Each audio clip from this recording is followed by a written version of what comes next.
Welcome back to the Real Men of Real Estate. I'm your host, Marie Antonette Waite, and we're having so much fun talking to Attorney Charles James. I am so blown away with what you have just shared so far with everything that how you were able to have that strong mindset and run this successful company.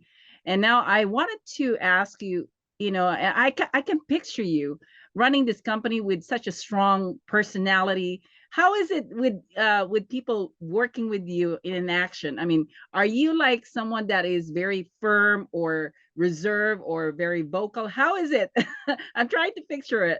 So that's a good question. A lot of people say that I'm really strict. They say I'm strict and that I stick to the rules and that I push really hard. But the thing is that I would say I'm a mix of all of those things. I say I'm strict when it comes to the details because, in our business, it's about the inches.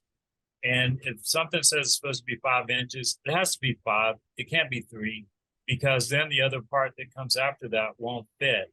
And so we have to do everything exact. And so I think that that's why we got to match personalities with the work that's being performed. And then also we have a lot of responsibilities for in construction, OSHA, and a lot of other different organizations that are protecting the people and protecting the public. And I've always felt a really strong responsibility. I don't care if it's 100 guys on site or 1,000. When I say guys, I mean guys and ladies.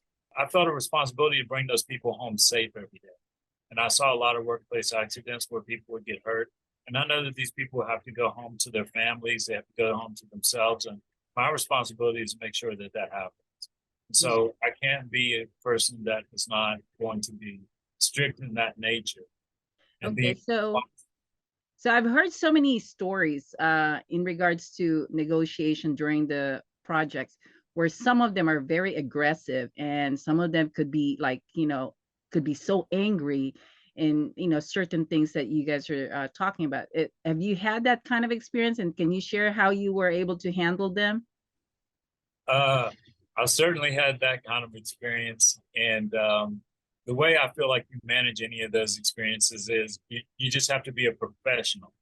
And I've had experiences where subcontractors, clients, I mean, anybody in between can, be upset about something. But I feel like it's my responsibility as a person leading the project to keep everybody calm and to keep everybody focused on the main goal, which is completing the project. And so I think that's where leadership comes in. Leadership, today is a buzzword, and people talk about it like it's just something in passing. But the responsibility of leadership rests with the person who's the leader. And so in ensuring that people get along and that people complete the project and keep the main thing, what I like to do is I like to assess where we are at that point and work with people to understand what it is that we're trying to accomplish. And I know that sounds simple in nature, but it's not really simple in nature when you get a large group of people working together and that large group of people start to have different interests. You have to make sure that everybody has one interest, and that is completing that project. And you never get off track no matter what, no matter if there's a disagreement, no matter what happens, you keep that idea in front of you and you keep people on track. Now, have you had an experience where someone does not want to bend their agenda, or they don't want to compromise? How do you take care of that? There's always experiences where people don't want to compromise or bend their agenda, as you say, because of the fact that they have their own agenda. And that goes back to what I said. Mm-hmm. We don't have an agenda, an individual agenda when we come to a project. That's why it's called a project. Mm-hmm. And I explain that up front.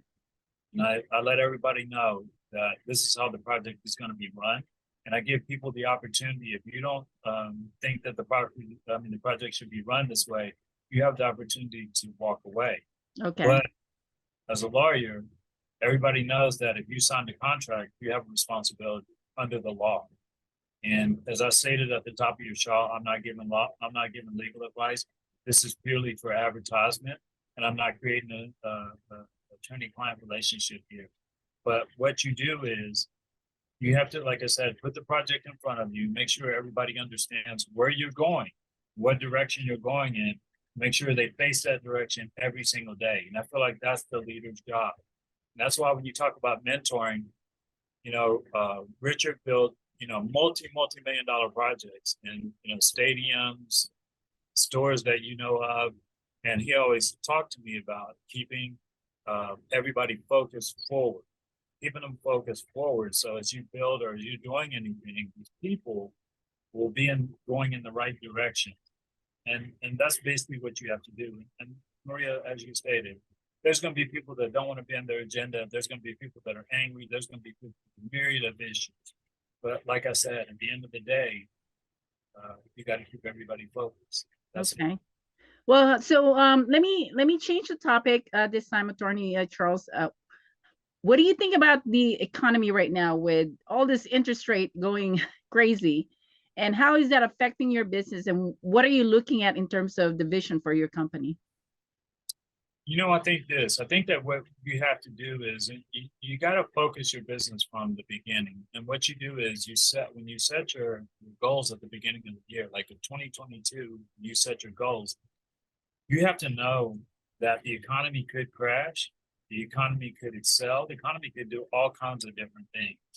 And what I call this is staying in your wheelhouse, right? Mm-hmm. Your wheelhouse is jobs from 1 million to 5 million.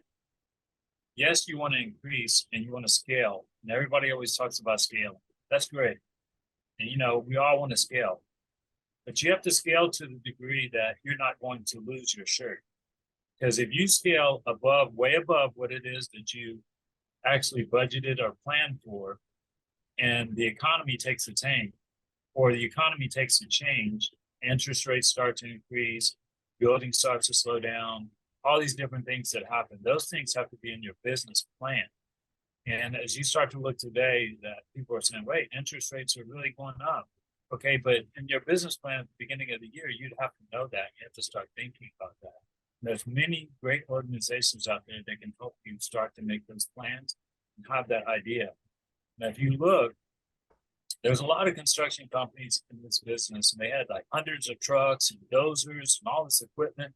And what I always thought of is that people are not looking at the idea that, let's say that money is not there tomorrow. What do you do?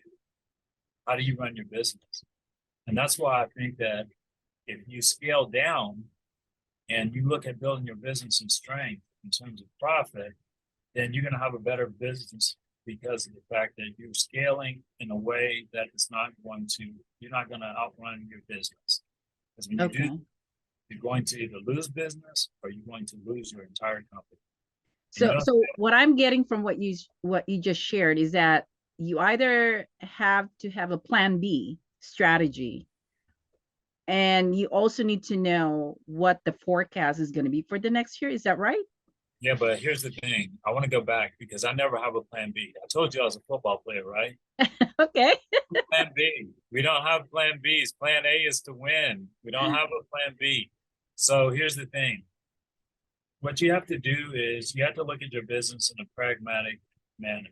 When you're looking at your business in a pragmatic manner, you budget for that year and for the years coming, right? But you have to look at that year specifically. And when you look at that year, you have to know what you can do and what you can't do. And if you say, okay, what if there was a slowdown and the interest rates increased and we can only build 5 buildings this year, not the 10 that we projected, what would happen to our company under those circumstances? When you look at what would happen to your company under those circumstances, if you could still thrive, then you're okay. But if you're not going to thrive based upon what you projected, you need to change your projections. And there's no crystal ball out there, that's to be sure. And all the large financial people like Warren Buffett, Bill Gates, all these people, they'll tell you the same thing. There's no crystal ball. Mm-hmm. However, you can be pragmatic. Like when people say they're going to take an educated guess, people don't really understand what that means. It means they're really taking an educated guess on what their business will do. It means they sit down, they put the facts, figures, and all those things out, and they have an understanding of what's going on. A non-educated guess is we just throw some grass in the air and see where it blows. We don't do that in business if we want to be successful. We have to make an educated guess based upon the efforts that we put in to make that happen. Okay, and do you have another team of people that helps you with that, or is it just you and And you. It's me and other people. But here's the thing. One of the things is this. A lot of people talk about professional consultants, and I can tell you this: there's not a professional consultant in the world that could tell me how to run my business. And Okay. I say, wow, that's an arrogant statement. Let me tell you why. If you've been in your business for 5, 10 years, you should know your business better than anybody else because you're intimate with that business. You spend all that time with that business. You should know it. I mean, I've stayed up late at night, got up early in the morning to look at my numbers, look at my business, and see where it's at. How can a consultant that's never seen my business and doesn't understand my business come in and say this is what you should do? Because it's like looking at the screen of a 747 and saying this is the button you push if this happens. So you as a business owner, you better know your business better than any consultant. Oh, I like that. I really like that statement that you just shared because now I think about all the companies I've worked for. I mean, I worked for a healthcare company, and I remember they were paying thousands of dollars to bring in consultants, and then they tried to start, laying off people. They don't know what's going on within the department. They just look at the numbers and they start, getting rid of people. It's like, it just didn't make sense to me that that's what they were doing. So I think that is really a good advice and a good information for people to listen to. Anyway, what is the best way for everyone to get a hold of you, Attorney Charles?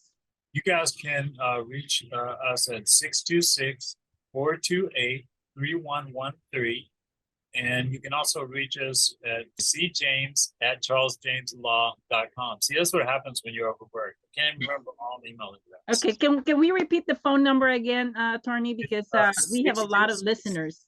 Okay, 626-428-3113. That's the phone number. And then the email address is cjames@charlesjameslaw.com. Well, thank you so much, Charles. Any last words that you wanted to share to everyone about anything? Yeah, the one thing that I would share with the new entrepreneurs or the people that are in the middle, the one thing is that when you run your business today, it's a lot of challenges out there. And I know somebody out there needs to hear this, but just keep going, one step at a time. Richard always told me, he said, Charles, you know what? I was small for a lot longer than I was large. And that statement right there always made me keep going because of the fact that I knew that if I really wanted to get larger, if I really wanted to do something, I had to keep going. And this journey of being an entrepreneur, it's a lonely journey. So if you think that there's going to be a lot of people cheering you on, or you think that some banners or flags are going to, drop when you do something, they won't. But the one thing that you'll know is that goal that you set when you started the company and you opened those doors, you reached it. And when you reach that goal or one of those goals, it's going to be an amazing feeling. So just keep going, stay strong, and believe in what you started. And that's my statement to business owners, because I love all business owners. Oh, wow. Thank you so much. We're so blessed by your interview today, Attorney Charles. And I hope that I can bring you back in again, because it looks like you've got a lot of teachings that you can share with our listeners. So anyway, well, thank you for your time. To all of you out there who's listening today, make sure that you share this show to your connections. This is the Real Men of Real Estate. We bring amazing real estate professionals in this show, and you get to learn a lot about real estate. I am your host. I am the producer and director of the Real Men of Real Estate. We do have other hosts that runs the show. Make sure that you check out every Sunday at 1 p.m. here on KCAA Network. We have Patrick France, we have Dan Reddick and Thomas Chappelle Jr. that you can watch and listen to.